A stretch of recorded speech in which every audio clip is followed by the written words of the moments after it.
Amém, queridos? Amém. Quem trouxe Bíblia, diga amém. Amém. Glória a Deus. Amado, fala para o teu irmão aí, ó. Você está preparado? Você está preparado? Está preparado? Deus vem, assim, Deus está vindo aí, ó. Fala para ele, Deus está vindo aí, ó. Oh, glória. Deus está vindo aí. E eu creio que Deus vai falar ao nosso coração. Capítulo 8 de 1 Reis. Porque, pastor, você prega bastante Velho Testamento? Porque é sombra do Novo. Simplesmente por isso. Eu não ignoro o Velho Testamento de jeito nenhum. Tem base, tem instrução, tem orientação, tem direção, tem força. E é realmente necessário que a gente não descarte nada das Sagradas Escrituras, porque elas são divinamente inspiradas por Deus e pelo Espírito Santo. Amém? Capítulo 8, verso 13. Quem achou, diga amém. É um versículo só. Amém? Amém. Na verdade, edifiquei uma casa para a tua morada, lugar para a tua eterna habitação. Eu quero que toda a igreja leia. 1, 2, 3. Na verdade,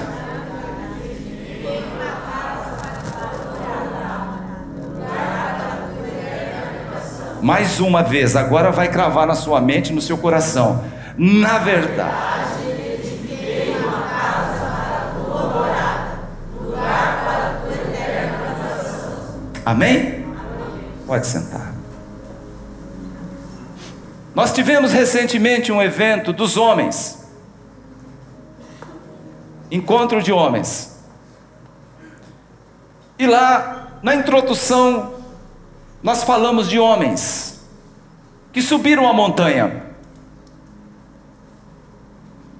São conhecidos um movimento no Brasil chamado Legendários, onde esses homens pagaram de 1.500 a 81 mil reais para subir uma montanha. 72 horas de subida.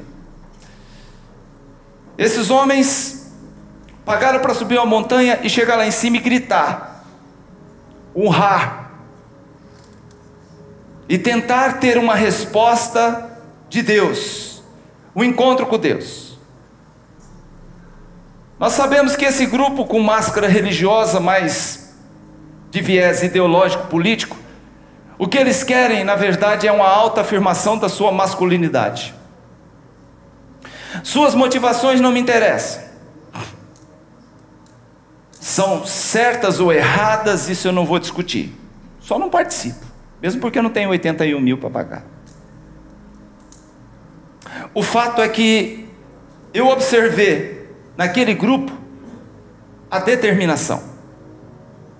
Alguma coisa eles querem, algum objetivo eles têm, certo ou errado, isso aí não interessa, mas são determinados.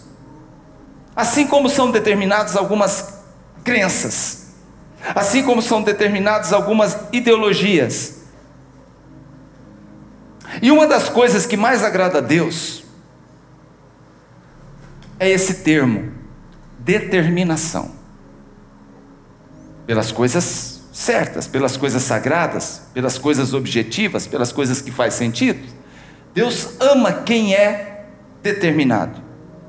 Eu tenho visto pessoas que pretendem alcançar seus objetivos, pessoas que querem alcançar um lugar no sol, pessoas que têm vontade, têm necessidade, querem de alguma forma despontar na sua vida, porém não são determinadas, não se aplicam naquilo que querem, não se envolvem, não se cuidam. Eu não sei qual é a montanha. Esses aqui subiram porque estavam determinados a alcançar alguma coisa, mas eu não sei qual é a montanha que você vem subindo nesse tempo da sua vida.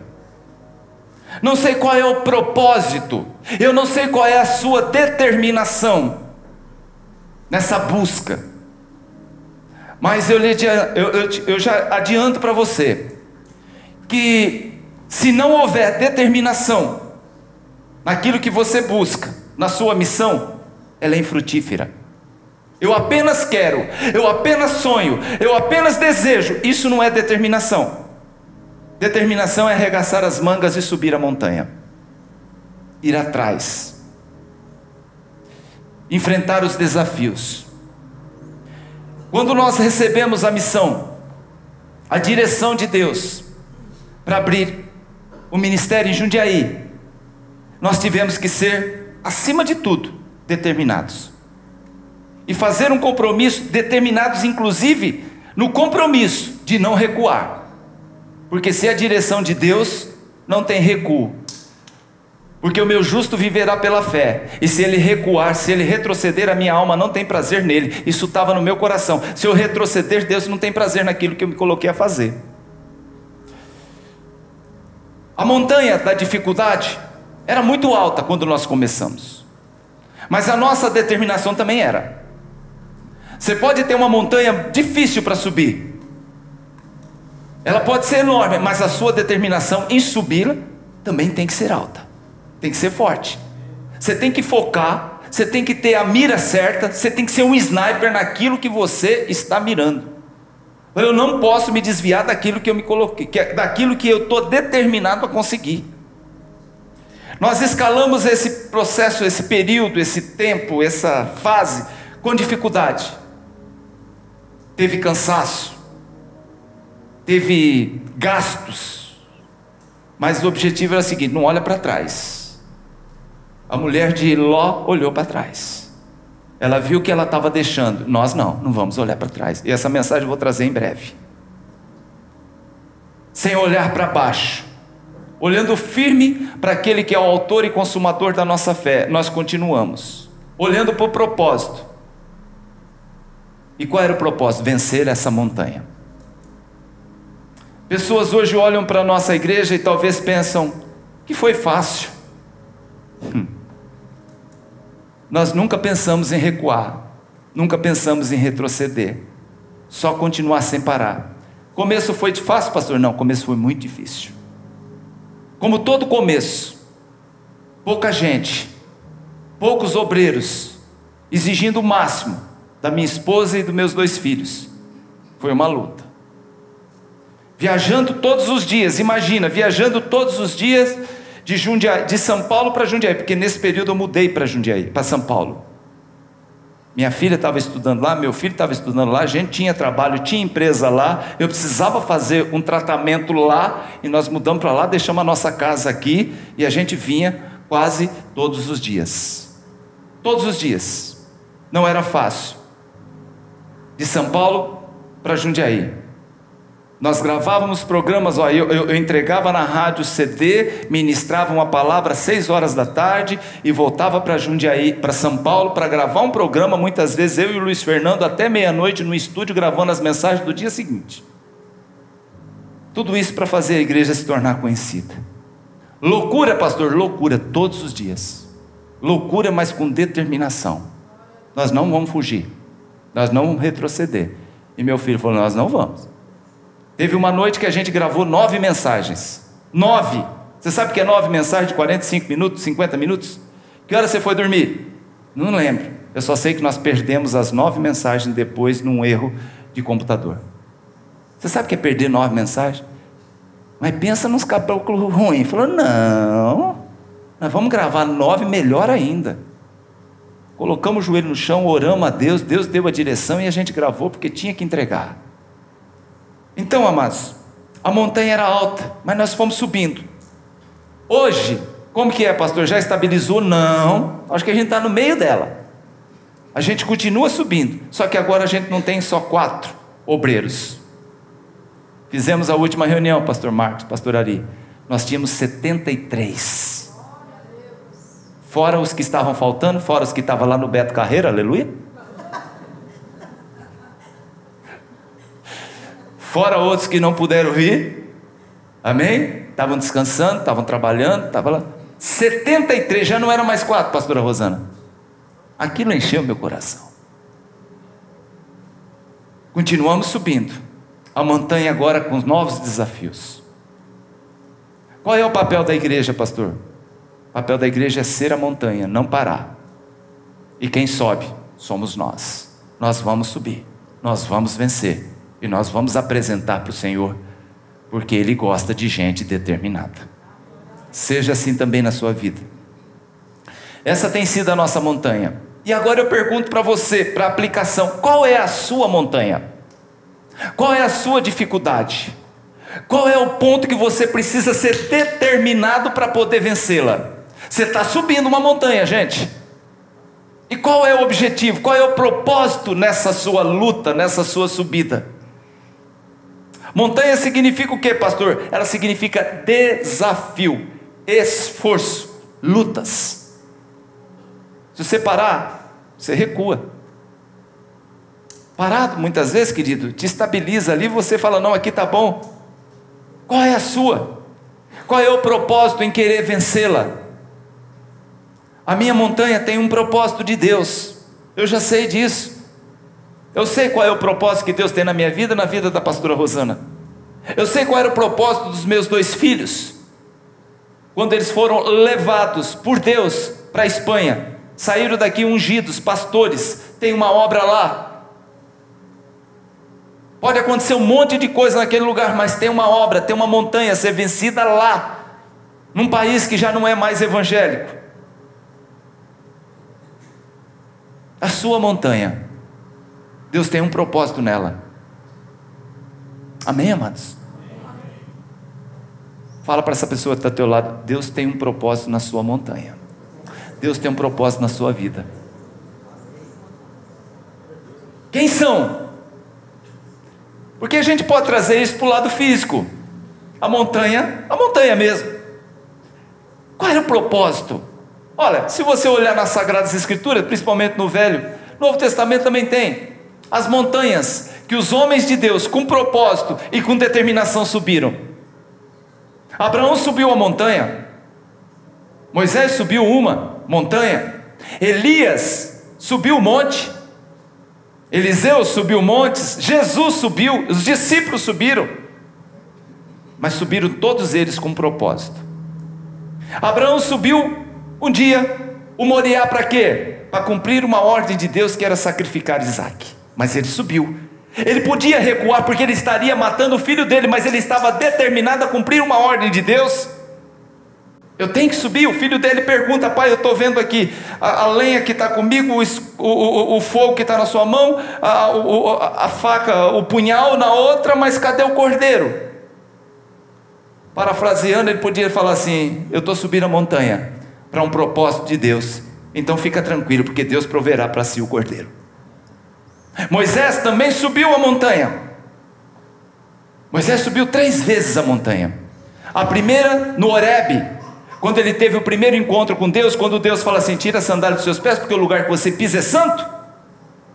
Ali ele conheceu Deus. Ali ele recebeu uma missão do Senhor. A segunda vez que ele recebe, que ele sobe a montanha, agora é o Monte Sinai, aonde ele vai ter um encontro com o Senhor, e o Senhor vai passar para ele as leis, os mandamentos. E a terceira vez que ele vai subir a montanha é um monte chamado Monte Nebo, aonde Deus vai o recolher. O recolheu aonde? Na montanha. Se você olhar para Elias subiu. E você olha aqui para Moisés, que todas as vezes que ele subiu a montanha tinha um propósito. E agora você vê Elias subindo a montanha do Monte Carmelo para orar para Deus mandar chuva, porque tinha propósito. Eliseu subiu no mesmo Carmelo para fazer uma escola de profetas. Jesus subiu no monte das bem-aventuranças para ensinar os seus discípulos e a multidão. Depois ele sobe no monte chamado Monte Tabor, aonde teve a transfiguração, onde ele pôde ser confortado por Moisés e por Elias. Os discípulos subiram a mesma montanha das bem-aventuranças para aprender de Jesus. Quem sobe a montanha em busca de Deus dificilmente desce do mesmo jeito. Então vai aqui uma palavra, uma aplicação. Você que está subindo a sua montanha da dificuldade, do desafio, da luta, eu quero que você creia e leve essa palavra para o Senhor. Suba com determinação, porque Deus tem um propósito nesse desafio, nessa luta e nessa busca. Eu vou repetir, talvez você não entendeu, só ouviu um amém. Olha, você que está subindo essa montanha da luta, da dificuldade, do desafio, continue subindo com determinação, porque Deus tem um propósito nela. Amém? E quem sobe essa montanha nunca mais desce do mesmo jeito. Desce curado, sarado, resolvido, com a vida em paz. e missão cumprida. Amém? Não que um monte tenha alguma força espiritual, mas representa a busca de Deus. Muitos sobem um monte, aí já busca, ainda voltando no monte físico, com outros objetivos, com outras necessidades. Alguém me chamou um tempo atrás, em outra cidade, não vou falar aqui, porque senão entrega. Falou assim: pastor, vamos no monte? Eu falei: vamos. Estava querendo orar mesmo, querendo buscar. Eu falei: faz tempo que eu não vou no monte. O único monte que eu vou é lá da minha chácara, lá, porque lá é alto, é 800 metros o negócio lá. E lá eu oro. E lá é um lugar de paz, um lugar que eu consigo ter uma conexão boa com Deus. É de lá que sai a maioria das mensagens, é no monte. Mas esse pastor me chamou, falou: vamos subir, vamos. Aí chegamos lá, eu comecei a orar, eu vi que ele procurando. Falei: o que você está procurando? Eu falei: estou procurando graveto pegando fogo. Eu falei: meu Deus, eu vim aqui procurar Deus, você está procurando graveto pegando fogo, homem?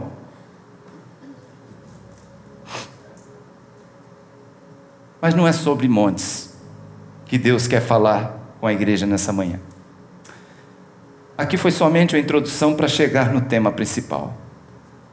Deus tem um lugar mais importante que montanhas, montes, para cumprir os seus propósitos em nossa vida. Pastor, o que seria mais importante para Deus que os montes? Sendo que os montes sempre foram locais de encontro e relacionamento com Deus. Sendo que a própria Bíblia vai dizer lá em 1 Reis, capítulo 20, no verso 28, que Deus é o Deus dos montes. Pastor, o que seria? Quando se trata de relacionamento com Deus, tem algo, pastor, mais importante do que isso? Pastor, já sei, não é o monte, é a igreja. É a igreja. Pastor, é a igreja então, é um lugar de encontro, relacionamento com Deus. Eu digo para você: não é. Quando você abre as Sagradas Escrituras, você não encontra montes, você não encontra igreja. Tem um lugar mais importante que tudo isso, chama-se a casa. A casa é um lugar mais importante do que montanha, do que igreja. Eu sempre falo aqui, quando você tiver que colocar prioridades na sua vida, coloque primeiro Deus, segundo lugar a sua casa, a sua família, terceiro trabalho, igreja vem em quarto lugar, lá atrás. Presta atenção no que o pastor honesto está te falando, porque tem gente colocando igreja em primeiro. Quando você inverter isso aí, querido, tem coisa errada. Você abre a Bíblia lá no primeiro livro de Gênesis, você já mostra Deus criando casa. Como assim, pastor? Vamos trocar o termo terra por casa. No princípio Deus criou céus e... Começa assim. Está criando isso aí para quê? Simplesmente para colocar num quadro depois e achar bonito o planeta Terra? Não. No princípio Deus criou céus e terra. Ou seja, antes de tudo Deus criou céus, a casa dele. Depois a nossa, a terra, onde nós iríamos viver. Porém a terra estava sem forma e...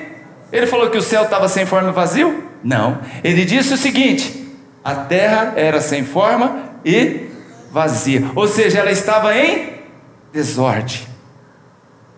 Deus começa então a colocar as coisas no lugar. E a gente começa capítulo 1, 2, 3, 4, 5 e vai até o 6, que aí já é a criação.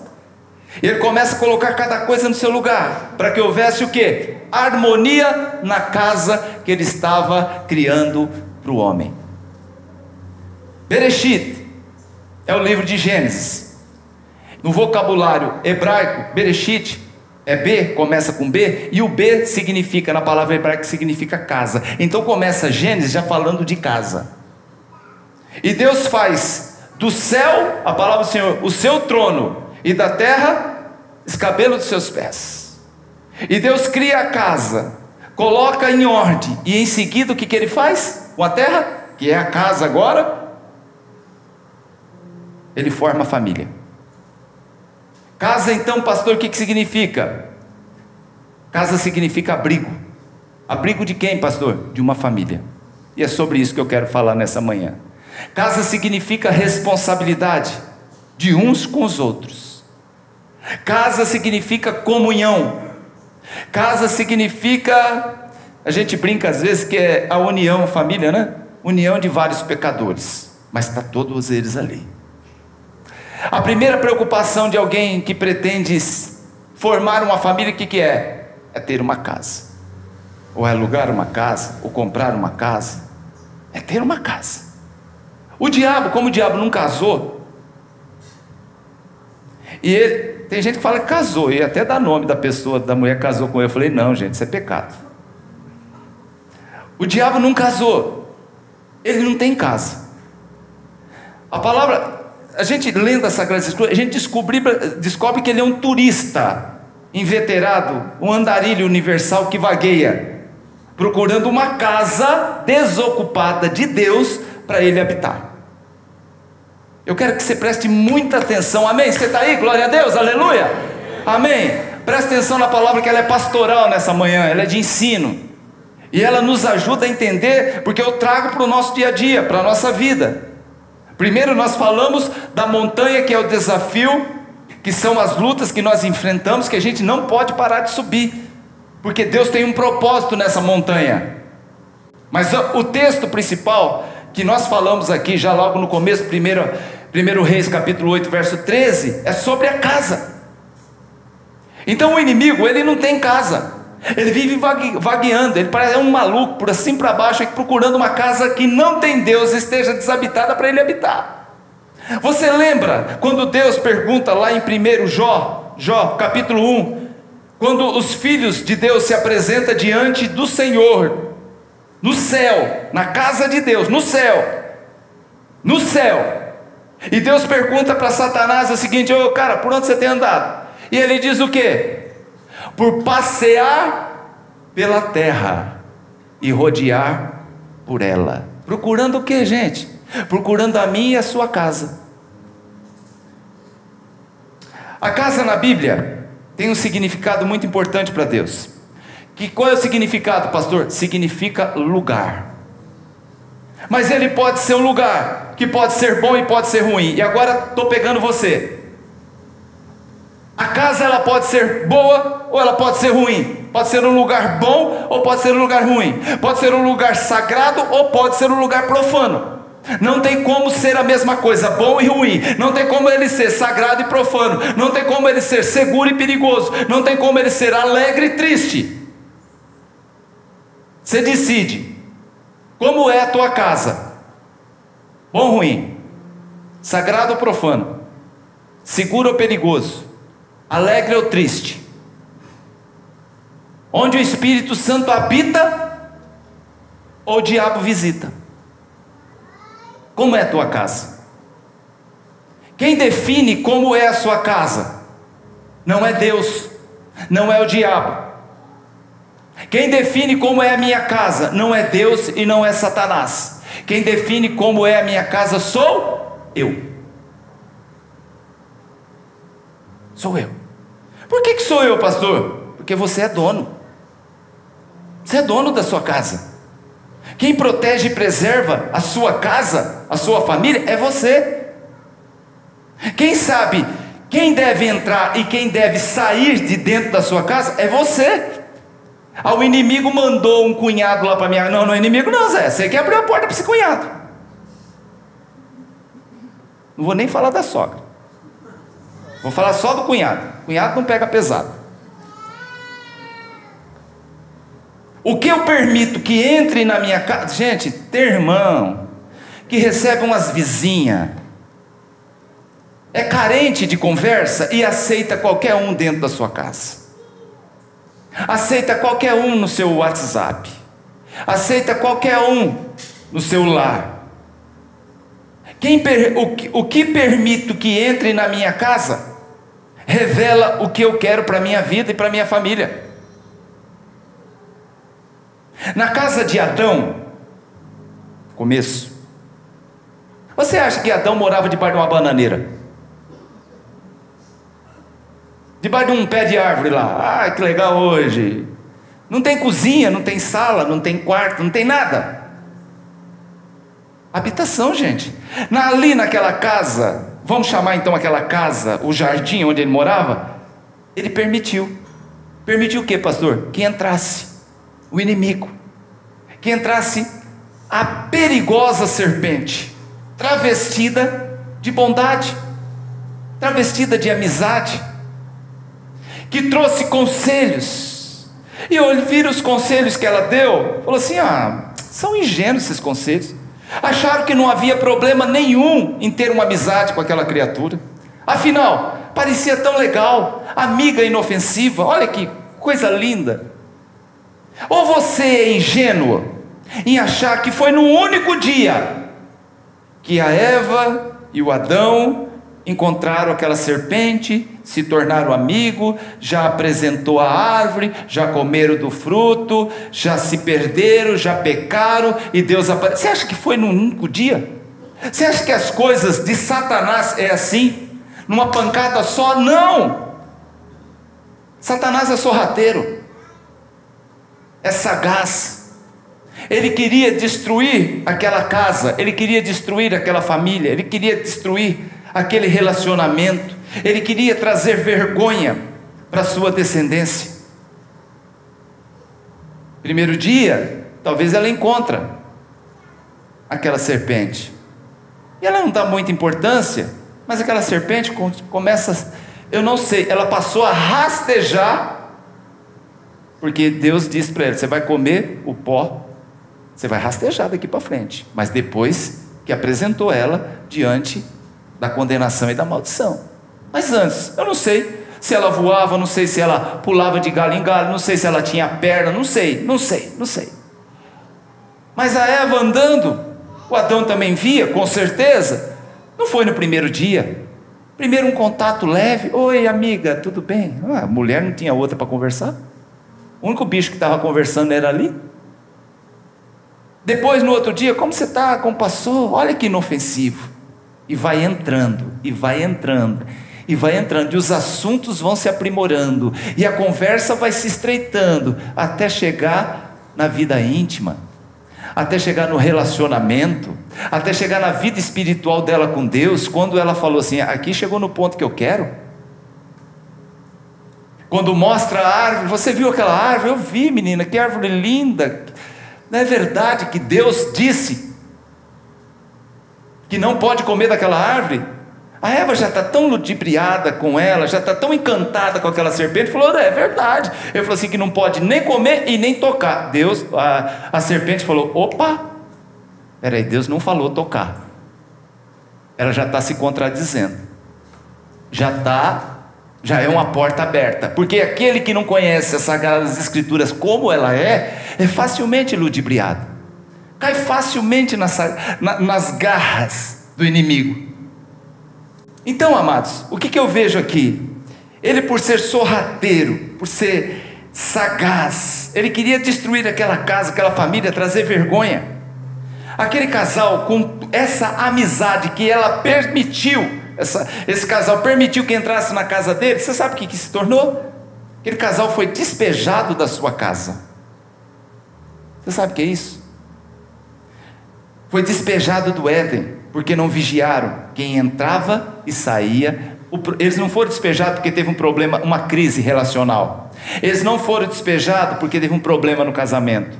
Eles não foram despejados por outro motivo a não ser por permitir que alguém entrasse na vida deles.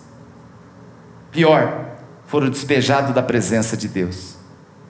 Depois, um pouco à frente, 2 capítulos na frente, você vai ver que houve até homicídio, irmão matando irmão. Deus visitava a casa do Éden todos os dias, e quando o pecado entrou no jardim, e aconteceu o que aconteceu, Adão não procurou consertar o erro, Adão procurou culpados. Porque se Deus chega para ele: Adão, que lambança, porque o primeiro a ser questionado foi Adão, não foi a Eva. Que lambança você fez? Por que você desobedeceu? Se ele cai de joelho em terra, ergue as mãos para o Senhor e fala assim: a responsabilidade é toda minha, eu falhei, me perdoa, se tiver que castigar alguém, castigue eu, porque a casa o Senhor deu para mim cuidar, o jardim foi para mim cuidar. A orientação, quando o Senhor falou lá no comecinho, que da árvore do bem e do mal, essa não deveria comer, o Senhor não falou para Eva, porque ela nem existia ainda, o Senhor disse para mim, e eu não dei atenção. Não, Adão não faz isso. Naquele momento, ele coloca a culpa em Deus. Aconteceu porque é a mulher que o Senhor deu para mim. Então foi covarde. Adão procurou culpados por aquilo que era para ele estar vigiando. E aqui a gente entra no tema responsabilidade com a nossa casa. Nós temos que assumir nossa responsabilidade, querido, e não fugir delas. Está devendo? Paga, dá um jeito. Precisa pedir perdão? Peça, isso é responsabilidade. Precisa reorganizar a sua vida financeira? Reorganize a sua vida financeira. Seja homem, seja mulher de Deus. Vai demorar, vai ter que buscar recursos, não interessa, mas isso é a montanha que você tem que subir. Deus ama aquele que tem determinação em resolver o problema e não achar culpado. Precisa cuidar melhor da sua saúde? Cuida, não protele. Precisa melhorar a sua vida espiritual? Busque melhor, procure melhorar, busque o Senhor, não se acovarde, seja responsável. E agora vem a pergunta: como está a sua casa? Eu sei como está a minha. Pergunta 2: quem entra e sai na sua casa? Quem tem a permissão e é livre para entrar e sair na sua casa? Quem entra e sai na sua vida? Isso aqui tem feito muita gente prisioneiro de outras pessoas. Tem pessoas aqui que estão nos 15 grupos.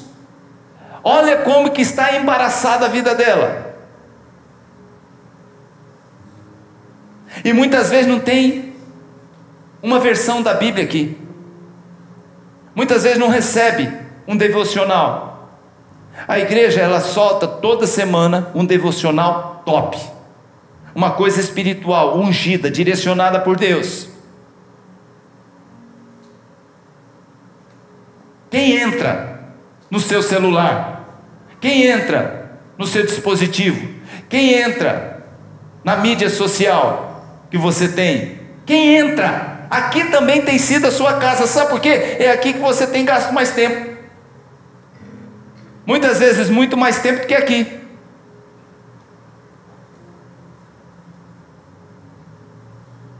Quem está entendendo, diga amém.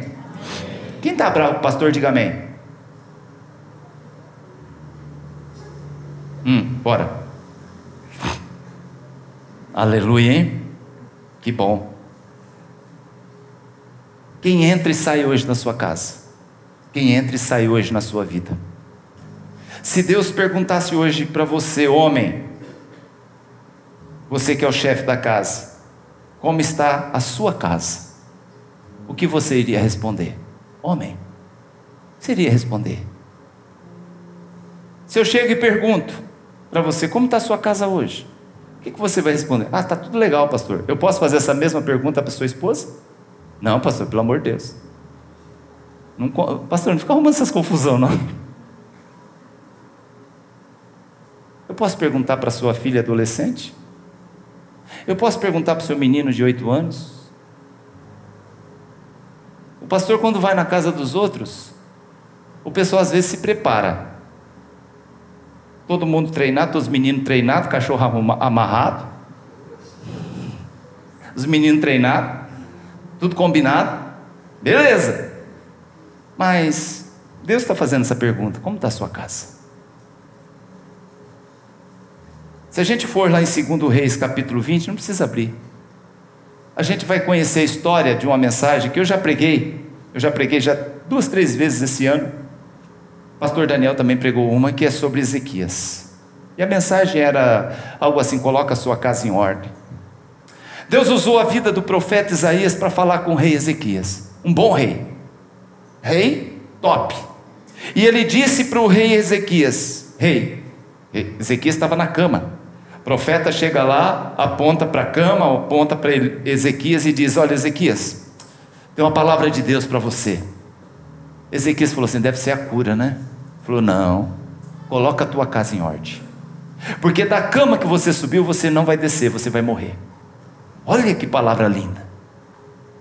Ezequias, lagrimejando, com os olhos tristes, angustiado, ele não responde para o profeta, ele simplesmente vira o corpo e vira para a parede e chora, e diz: Senhor, tu sabe que eu te servi, tu sabe que eu procurei ser justo diante do Senhor. Só isso.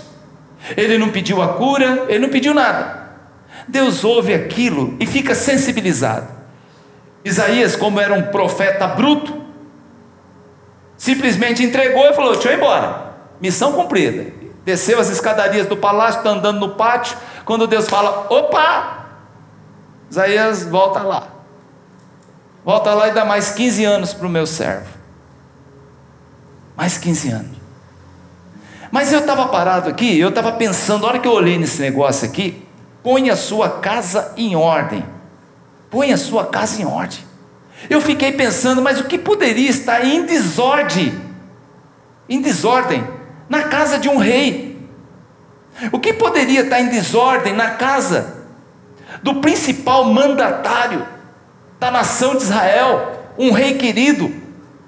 O que poderia estar em desordem numa casa, num palácio onde não falta nada?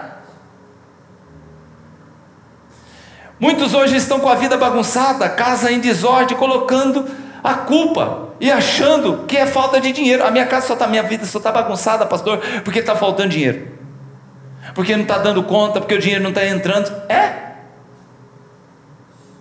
Mas eu pergunto, o que você tem permitido entrar dentro dela? Como você tem vivido dentro dessa casa que você fala que está bagunçada por falta de dinheiro? Será que não está entrando coisas ali que desagradam o soberano? Porque eu vejo pessoas numa dificuldade, numa situação de humildade muito maior que a sua, mas que a casa está em ordem, a casa está bonitinha, está tudo certo, os filhos estão sendo bem educados, o casamento está bom, estão passando por dificuldade, mas estão subindo a montanha. O desafio vem, mas eles estão vencendo. Eles estão na presença de Deus. Há culto doméstico, há oração antes de jantar, antes de almoçar, há um agradecimento ao Eterno na hora de se deitar, há um glória a Deus e um aleluia dentro daquele lar humilde todos os dias. É o que está entrando dentro da casa do servo de Deus, e o que entra dentro da casa daquele que permite outras coisas. Entra palavrão, entra discussão, entra confusão, entra programa, entra pornografia, entra um monte de coisa, e a pessoa fala assim: meu problema é dinheiro. Não, não é dinheiro, é a falta de presença de Deus dentro da sua casa. Presta atenção naquilo que está entrando dentro da sua casa. Depois você coloca a culpa em dinheiro, e depois você vai descobrir, meu irmão, que o dinheiro é o menos importante. Ao invés de levar a presença de Deus para dentro do jardim, eles permitiram a presença do inimigo dentro do jardim. Ao invés de levar a presença de Deus para dentro da casa, as pessoas muitas vezes têm levado a presença do errado para dentro das suas casas. E Deus nessa manhã manda te dizer: se você quer realmente colocar a sua casa em ordem, pare de procurar justificativas. Se você quer colocar ordem na sua casa, na sua família, pastor, quero organizar tudo isso aqui, preciso até da ajuda do pastor, amém, vamos aí. Pare de procurar justificativa e começa a fazer sua parte. Isso serve para homens, os esposos, para as esposas e para os filhos. Ezequias, por ser um homem de Deus, ele orou, ele não pediu nada, mas Deus, conhecendo o coração, deu mais 15 anos para ele. Ezequias ficou feliz com o bônus. Olha que ganhei mais 15 anos. Verdade? Mas será que é verdade mesmo? Colocar essa pasta aqui vai resolver meu problema? Vai. Mas assim, eu quero uma prova de Deus. O Isaías falou assim: tudo bem, tem o relógio de Acaz, vamos adiantar 10 graus lá. Ele falou: não, se foi de Deus mesmo, eu quero que recue o relógio. Como você vai recuar o sol? Tá bom, o sol recua. Era realmente uma palavra de Deus. Então, querido, Ezequias ficou feliz, mas não colocou a sua casa em ordem. Teve 15 anos, Deus sempre dá oportunidade, e o cidadão não aproveita a oportunidade que tem. Nós estamos tendo a oportunidade, estamos recebendo a palavra. Eu me coloco hoje aqui na condição de profeta de Deus, que está chegando para você e está dizendo: coloca a tua casa em ordem. Deus está te dando a oportunidade, talvez mais 15, mais 20, mais 30, mais 50 anos, não interessa, mas existe uma ordem imperativa da parte de Deus para você: coloca a tua casa em ordem. Djalma, coloca a tua casa em ordem. Eu tenho mais um dia de vida, Senhor? Eu tenho. Deus me deu graça de mais um dia de vida, acordei com saúde, então é dia de colocar minha casa em ordem e não permitir que o inimigo transite por aqui.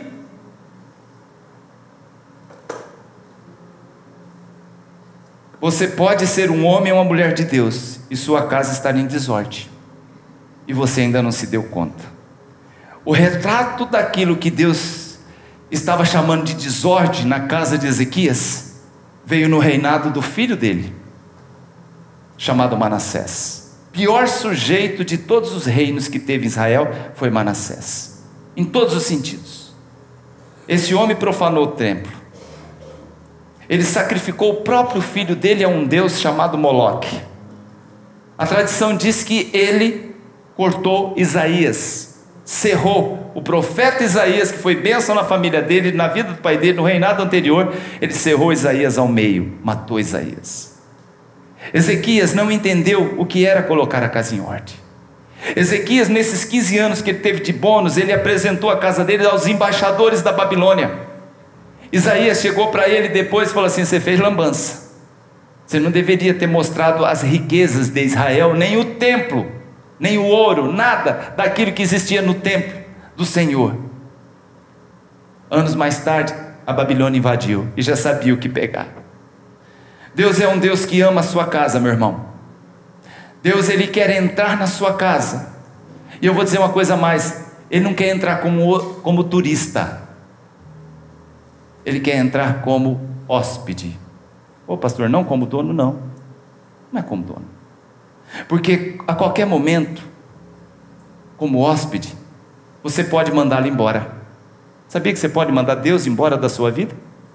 Sabia que você pode mandar Ele embora da sua casa a qualquer momento? Então Ele não se apodera, Ele não se instala na sua vida, na sua casa como dono, mas como hóspede. Pastor, qual é o mistério que tem para si? Há lares que tem mandado Deus embora e dado lugar ao mal. Você diz: pastor, não é o caso da minha vida. Deus passa longe da minha casa, pois eu sou um pecador. Eu falei: também sou, mas Deus visita a minha. Deus visita a minha. Zaqueu, dá uma olhada para a história do Evangelho. Zaqueu, quem era Zaqueu? Publicano, malandro, ladrão, que extorquia. E um dia Jesus está em Jericó, passando em Jericó, e Zaqueu era baixinho e subiu numa figueira brava para ver o Senhor passar, mas não queria que ninguém visse, porque todo mundo sabia quem era Zaqueu, todo mundo odiava Zaqueu. E de repente Zaqueu está ali no meio das folhas, olhando Jesus passar, e Jesus sabe quem é Zaqueu. Muitas vezes ele queria saber quem era Jesus, mas Jesus já sabia quem era Zaqueu. E Zaqueu estava ali escondidinho atrás da folhagem daquela figueira, e Jesus estava passando por baixo da árvore. De repente, mas ele era pecador, ele não era religioso, não, ele era um publicano, ele era pecador, era um homem que extorquiu, era um homem que roubou, era um político. E Jesus, passando por baixo daquela figueira, olha para cima e fala: ei Zaqueu, pode descer, Zé, hoje me convém pousar na sua casa. Então não venha com essa conversa, querido, eu sou um pecador. Deus, não. Jesus sentava com publicanos e fariseus e pecadores, comia com ele, dormia na casa deles. Aqueles que se rendiam, como Zaqueu, porque Zaqueu, depois que recebeu a presença de Deus, de Jesus na casa dele, ele falou assim: hoje entrou a salvação na minha casa. E ele fala assim: então de tudo que eu roubei eu vou devolver, e os meus bens, a minha riqueza, eu vou repartir com os pobres. E Jesus então confirma com ele: hoje entrou salvação nessa casa. Entrou através de quem, Cristo? Entrou através de quem? Através de Jesus, que entrou na casa dele. Quem é que então agora estava circulando dentro da casa de um pecador? Jesus Cristo. Então nunca diga a você: eu sou pecador, Jesus não quer nada comigo, Deus passa longe da minha casa. De jeito nenhum. Permita que Ele entre. Pastor, mas o resto lá em casa não quer nada com Deus, mas você quer? Seja você então a porta para Ele entrar. Seja você então aquele que vai, o anfitrião que vai receber Deus dentro da sua casa. Não interessa os demais, você já dando a porta, você já dando a liberdade para Deus entrar, para Cristo entrar, meu irmão, já faz toda a diferença. A limpeza começa através de você. Quem está entendendo? Foi na casa do jardim do Éden que Deus começou uma família. Porém também foi numa casa, nesta mesma casa, que a serpente teve permissão para entrar e trazer maldição. Foi numa casa em Caná, uma cidade do norte de Israel, Caná da Galileia, que Jesus iniciou seu ministério. Num casamento, numa formação de família. Olha, dentro de uma casa, Jesus começando uma família. Período agora da graça, do Novo Testamento. Você sabe onde aconteceu o primeiro milagre de Jesus no Novo Testamento? Dentro de uma casa, no seio de uma família. Em Gênesis, o primeiro casal hospedou uma serpente. Em Caná da Galileia, o casal, na plenitude dos tempos, agora já no tempo da graça, hospedou Jesus. Em Gênesis houve maldição. Em Caná houve milagre. Foi também numa casa quando estavam todos reunidos em Atos 2, em oração, todos ali na mesma comunhão. Foi numa casa que houve a descida do Espírito Santo. Não foi no monte, não foi numa igreja, não foi em praça pública, foi dentro de uma casa. Dentro da sua casa habita Deus, gente. É na sua casa que acontece, que há a descida do Santo Espírito de Deus. É dentro da sua casa que você recebe a presença de Deus. É dentro da sua casa que você coloca o joelho no chão, ora e clama. É dentro da sua casa que você tem comunhão com a sua família. É dentro da sua casa que você coloca em ordem as coisas. Não adianta, meu irmão, você vir com a tua casa bagunçada lá e querer colocar ordem dentro da igreja. Você não tem moral para isso. Não adianta, a sua vida está bagunçada no teu casamento e você achar problema dentro do ministério, dentro da família pastoral. Dentro da família pastoral cuido eu, cuida a pastora Rosana, e a gente sabe o caminho, a gente sabe quem a gente hospeda no nosso lar. Então eu peço a você, presta atenção no seu lar, na sua casa, na criação dos seus filhos. Eu tenho certeza, querido, que o Espírito Santo habita lá, quando você dá liberdade para Ele habitar lá. Começa a tirar as porcarias que tem transitado, que tem visitado, que tem trabalhado, que tem mexido na sua vida ali dentro, e você vai ver que aí você dá liberdade para o Santo Espírito Santo agir em nome do Senhor Jesus. Amém? Deus hoje quer entrar na sua casa, tirar essa maldição e fazer operar milagres e trazer presença do Espírito Santo. Quantos querem isso para a sua vida? Amém?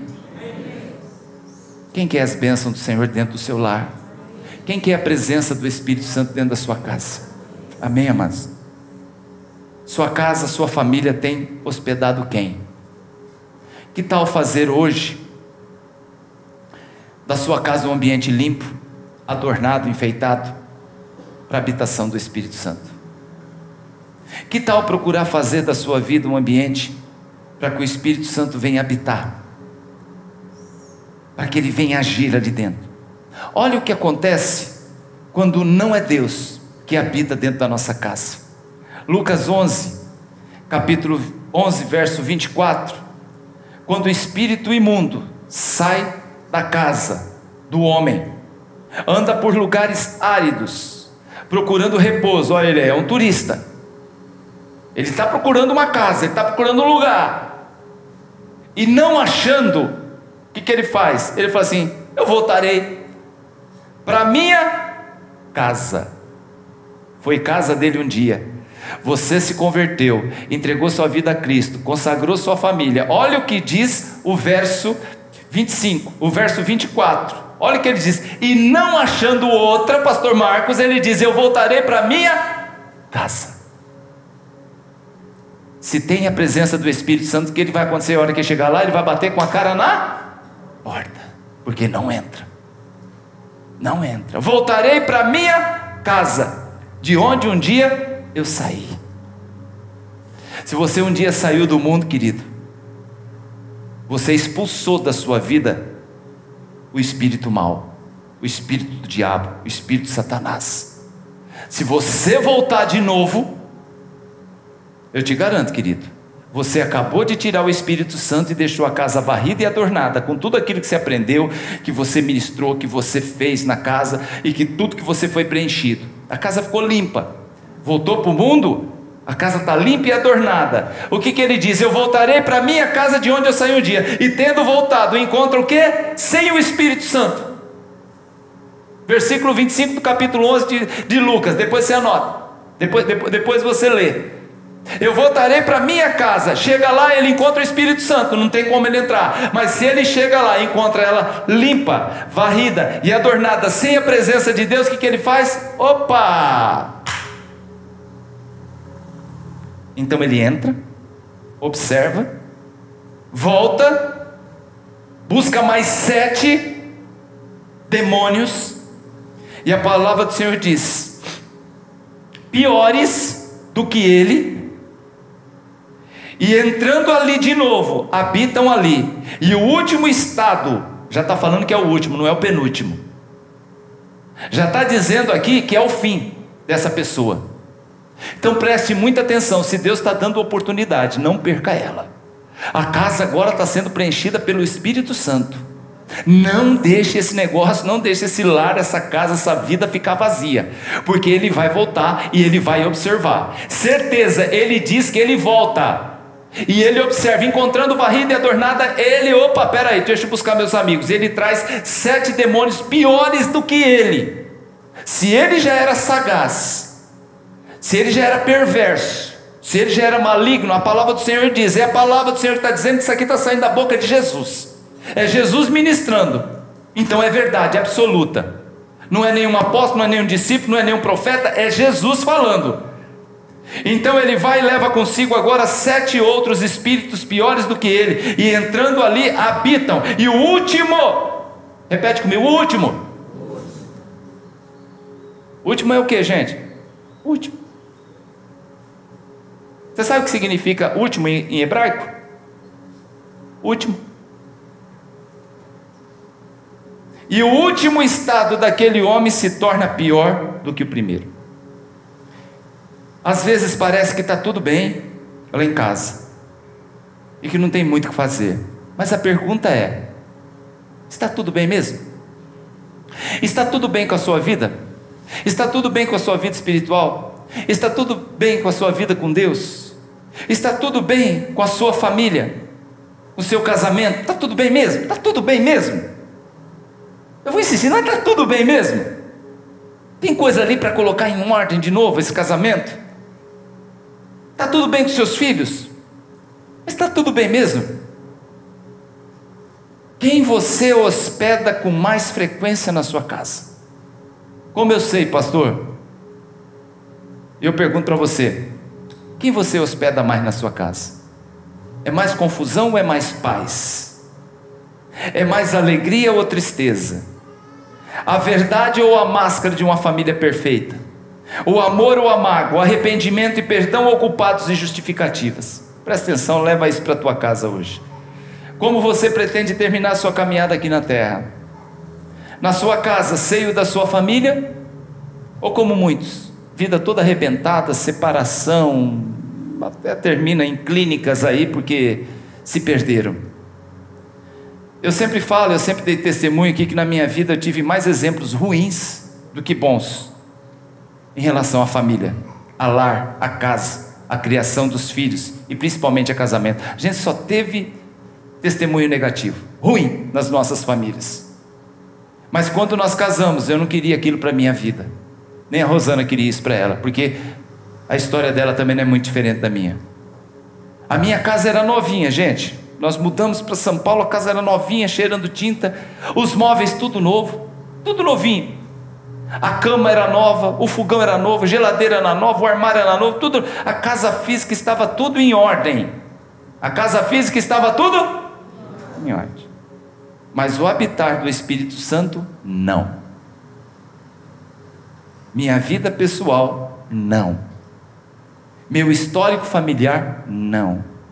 Então eu e essa mulher, nós fizemos um pacto. Quando nós entramos, colocamos o pé dentro daquela casa, fechamos a porta, demos a mão um para o outro, e nós fizemos um pacto diante de Deus naquele dia, que Jesus também estaria entrando ali naquele lugar, naquela hora, que o Espírito Santo estaria entrando ali em nossa vida, em nossa casa, e nós não seríamos uma cópia daquilo que vimos nas famílias próximas a nós. E eu quero convidar você hoje, aqui, a fazer o mesmo pacto. Eu queria que você fizesse o mesmo pacto hoje. Eu queria que você desse a mão para as pessoas da sua família hoje aqui, e fizesse esse pacto. A nossa casa será uma casa de bênção. A nossa casa será morada do Senhor. A nossa casa, está com um monte de problema lá, mas nós vamos resolver isso em nome do Senhor Jesus. Está faltando gente ainda na fileira aqui. Nós vamos orar, nós vamos fazer da nossa casa um ambiente onde as pessoas vão ver e falar assim: eu quero isso para mim. Às vezes nós precisamos tomar cuidado para que outras presenças não sejam mais fortes que a presença do Pai, a presença de Deus, a palavra de Deus em nossas vidas, porque vai vir, conversinha, vai vir motivos muitas vezes para a gente desanimar, como a serpente fez com Eva. Você fala: pastor, mas por que Deus não estava lá no jardim na hora que eles comeram do fruto proibido, na hora que eles pecaram? E eu sempre disse: ele não estava, mas a palavra dele estava. E a palavra dele estando, meu irmão, ele é o verbo, ele está também. Deus não estava, mas a sua palavra estava. Quem fez o homem pecar foi a presença do mal, foi a legalidade de permitir que o mal entrasse no jardim e fosse mais forte que a palavra de Deus. Homens e mulheres de Deus, que conhece a palavra de Deus, carrega a palavra de Deus, é inadmissível vocês permitirem a entrada da presença do mal e de coisas erradas dentro do seu lar, mesmo parecendo inofensivo. Dentro dos seus lares, não permita que isso aconteça. Vocês sabem do que eu estou falando, então vigie o que está entrando dentro da sua casa. Você conhece a palavra, e a palavra do Senhor diz: não dê lugar ao diabo. Cuidado com as tentações que tentam te seduzir. Nós pregamos isso semana retrasada ou passada, não sei. Se você facilmente cede às tentações, você precisa de ajuda. Deus é poderoso, porém não é dono da sua casa. Eu falei isso aqui no começo, mas Ele quer habitar lá. Ele quer habitar na sua casa, no meio da sua família. E aqui eu achei interessante essa revelação do Espírito Santo ao meu coração. Aqui na nossa casa, nós damos morada para Deus, através do teu Santo Espírito. Mas você percebeu que tem uma hora que a gente o expulsa? O que aconteceu com o demônio, com Satanás? Chegou lá e encontrou, já não estava mais Deus morando ali. Havia expulsado ele, havia expulsado o Espírito Santo. Então aqui nós damos morada para Deus através do seu Santo Espírito. Mas quando terminar a nossa jornada aqui, presta atenção aqui agora, aqui nós damos morada para Deus, nós damos morada para o Espírito Santo, mas quando terminar a nossa caminhada aqui, é Ele, repete comigo, é Ele que nos dará morada na casa dEle. Aqui nós damos morada para Ele provisória, enquanto nós estamos aqui, mas vai chegar o dia que é Ele que nos dará a morada lá. A palavra do Senhor diz em João capítulo 14: não se turbe o vosso coração, crê em mim, crê em Deus, credes também em mim.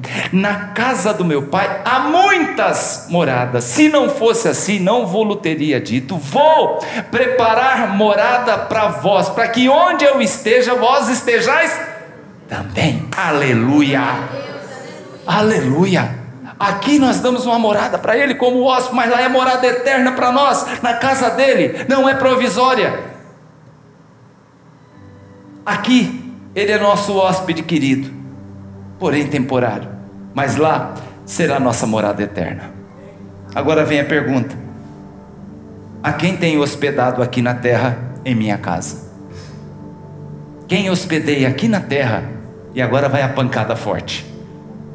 Quem eu hospedei aqui na terra, é quem vai me dar morada na eternidade. Quem eu hospedei aqui na minha vida, na minha casa, é quem vai me dar morada na eternidade. Você escolhe.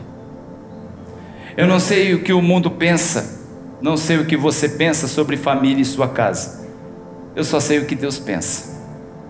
Por isso eu repito o que Josué um dia disse no capítulo 24, verso 15, para a nação de Israel: vocês façam o que vocês quiserem da sua vida, das suas famílias, mas eu e minha casa serviremos ao Senhor. Servir ao Senhor é a forma mais sensata de ver nosso lar salvo, abençoado, próspero, e as gerações futuras ter orgulho de ter tido um pai, uma mãe e irmãos cristãos que servem a Deus de fato. Gerações futuras, através das nossas crianças, estão esperando o que nós estamos preparando para eles para o futuro. Vou repetir: gerações futuras estão esperando, através das nossas crianças, estão esperando o que nós estamos preparando para eles no futuro. De novo eu repito aquilo que já se tornou um mantra nas minhas pregações, onde diz: nós vamos passar por aqui, nós podemos deixar duas coisas, uma marca, ou nós podemos deixar uma mancha. Isso também vai determinar onde nós vamos morar, e a quem nós hospedamos, e é onde nós vamos morar na eternidade. Isso não depende de Deus, e sim de como você viveu, construiu sua história e a sua família aqui. Não faça como Ezequias, não banalize a vida, esse presente que o Eterno nos deu. Ezequias, quando Isaías disse para ele: você mostrou a casa de Deus, mostrou sua casa, mostrou sua família para o inimigo, você deixou de novo os babilônicos entrar aqui, você deixou o inimigo entrar, daqui a um tempo eles vão vir e vão tomar tudo. Você sabe o que Ezequias respondeu? Mas daqui a um tempo eu já não estou mais aqui. Ele não pensou, Deus deu um bônus, deu 15 anos a mais para ele. Ele não pensou nas gerações futuras. Ele falou: mas daqui a um tempo eu já não estou mais aqui. Isso não vai ser mais problema meu. É problema seu sim, querido.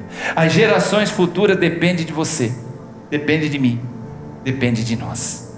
Aqueles que estão lá embaixo, será cobrado de nós. A palavra do Senhor diz: ai daquele, desce a escada agora e vê lá embaixo, ai daquele que fizer teve um dia que nós tínhamos 60 lá embaixo, ai daquele que fizer dos 60 tropeçar. É melhor ter colocado uma bela de uma, né, pastor Ari? Uma pedra no pescoço e se atirar lá na represa de Nazaré. Você fez uma criança errar o caminho. Você fez uma criança errar o caminho. Você está com um problemão com Deus.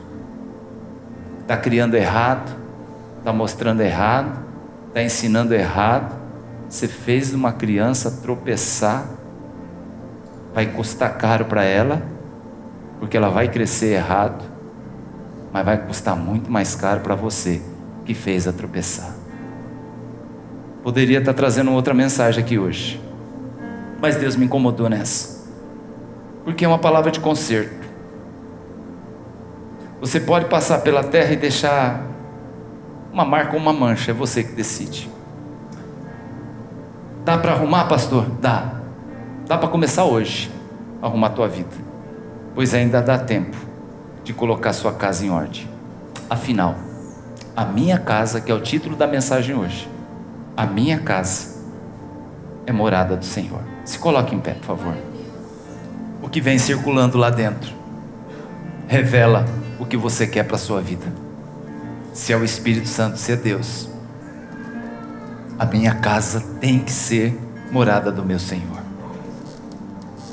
Amém. Se você nessa manhã está com a sua vida precisando acertar a sua casa, colocar ela em ordem, ore aí. Você pode orar aí mesmo, onde você está. Se você estiver com sua esposa, seu esposo, seus filhos aí, dá a mão para eles, fala assim, ó, vamos fazer um pacto. Vamos fazer um pacto. Vamos fazer um pacto que a nossa casa seja morada do meu Senhor, aleluia. Você vai poder cantar agora, pode entrar, Senhor, a casa é sua. Ela está varrida e adornada, mas é para o Senhor. Famílias podem dar mão, pode se abraçar. Você está sozinho aí, pode dar mão para outro. Mas eu quero nesta manhã que você entenda que a sua casa, ela deve ser morada do Senhor. Coloca a tua casa em ordem. O que está errado lá? Com quem precisa falar? Com quem você precisa hoje ter uma conversa e falar assim, hoje isso sai para que o Espírito Santo entre. Nós precisamos eliminar isso aqui para que Deus opere. Você está esperando uma cura, você está precisando de uma libertação, você está esperando de Deus um avivamento na sua vida, mas tem um mal ainda perambulando, porque ele perambula lá dentro. Deus me deu essa palavra, querido, eu tenho certeza que ela cabe na minha vida, ela cabe na sua. Eu quero que a pastora sobe aqui, porque eu quero dar as mãos para ela. Não tem santo aqui, tem pecadores aqui, mas também tem pessoas que verdadeiramente reconhecem que a presença do Santo Espírito dentro da nossa casa faz toda a diferença. Deixa o Espírito Santo falar um pouquinho com você agora. Fala, Senhor, aquela situação lá precisa ser resolvida. Senhor, eu não quero pagar um preço absurdo, louco, alto, pela questão dos meus filhos, das gerações futuras. Senhor, essa situação que está perambulando dentro da minha casa, eu quero repreendo agora. Gente, deixa o Espírito Santo agora entrar em todos os cômodos da sua vida. Deixa ele entrar em cada cantinho, não só da sua casa física, mas da sua vida. Tem um cantinho aí dentro da sua casa, tem um armário aí na sua vida espiritual, que você vem guardando coisas. Abre hoje para o Santo Espírito do Senhor remover isso lá de dentro, essa porcaria, esse nojo, essa situação, talvez essa mágoa, esse sentimento, talvez esse vício, talvez esse problema, essa situação que te incomoda, e você sabe que isso não agrada a Deus. Abre hoje esse cômodo para o Espírito Santo entrar, limpar e adornar, porque o inimigo ele só traz sujeira. O inimigo ele é um lixeiro do universo. O inimigo ele passa pelo mundo recolhendo tudo que não presta, e ele tem levado para sua casa, tem entrado dentro da sua casa o que não vale nada, o que não presta. Entra agora com o Espírito Santo ali dentro, mostre cada canto da sua casa, os cantos que estão sujos, e fala, Senhor, entra hoje aqui, meu Pai, entra aqui, Senhor, e limpa, me ajuda a limpar. Mostra para mim, Senhor Deus Santo, aquilo que eu acho que é inofensivo, mas que não te agrada, que eu tiro hoje. Deus está aqui, querido, deixa Ele entrar.